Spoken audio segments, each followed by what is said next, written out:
When you look at the society in the Archdiocese of Dublin, both urban and rural, it's a society of contrasts. Most people manage to get through life, make ends meet. It's a hard task. We have some who are extremely wealthy, and then we have some people who are at the other end of the extreme. And we've also got those who are in a very precarious situation, that their future can change.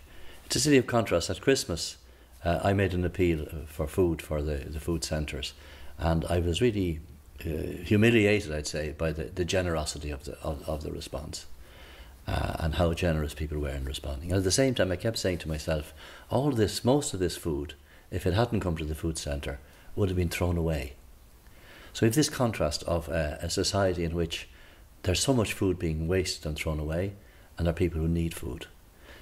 We have people who are homeless, and then we have homes that are not occupied. Crosscare is at the crossroads in this society of trying to meet the needs of those who are on the margins through mediating the generosity of others who have either little or a lot. And I'd appeal very much this year at the Crosscare collection that our situation hasn't changed since last Christmas. There are many, many needs, many more needs, and many people who are fragile in our society. And it's the Church's job to be with them, and Crosscare represents us at that. But I've been homeless for a while, so it's just basically somewhere to stay, somewhere instead of being on the streets. I came here a long time ago. I was homeless, destitute, alone, rejected, hungry. Because I am currently homeless, so they're giving me board, they put me up, putting food in my belly and putting a roof over my head, so I appreciate that.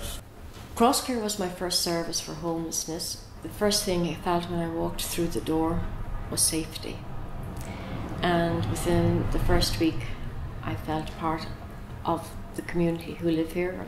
Staying out of the cold, getting something to eat, things like that, getting the cooperation sorted, the landlord, the cooperation flat and stuff.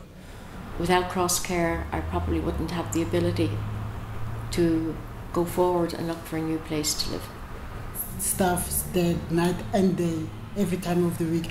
But the thing is that I would say anyone who's out there to support Crosscare, definitely. You're still on your own, but when you're in a place like this, you know there's someone there. If you get down or if you get happy or that, and you know there's someone there if you want to talk or not. So it's much better than on the streets. And the message I will give is, don't stigmatise homelessness until you walk in their shoes. For the people who give to Crosscare, they may not necessarily see what their money or their time is doing, but for someone living in the services, we see it every day, from the canteen to the staff to the key workers to little day trips here, there, and so it really does mean a lot when everything seems to be taken away from you, and when you come into Crosscare, then you start rebuilding. Yeah, I really enjoy coming to Crosscare. The Crosscare collection takes the place of the share collection on this Sunday. The situation of poverty and precariousness in Dublin is a very serious one.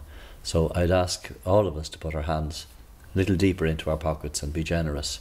And you know that anything you give will be well used, because that's the Crosscare tradition.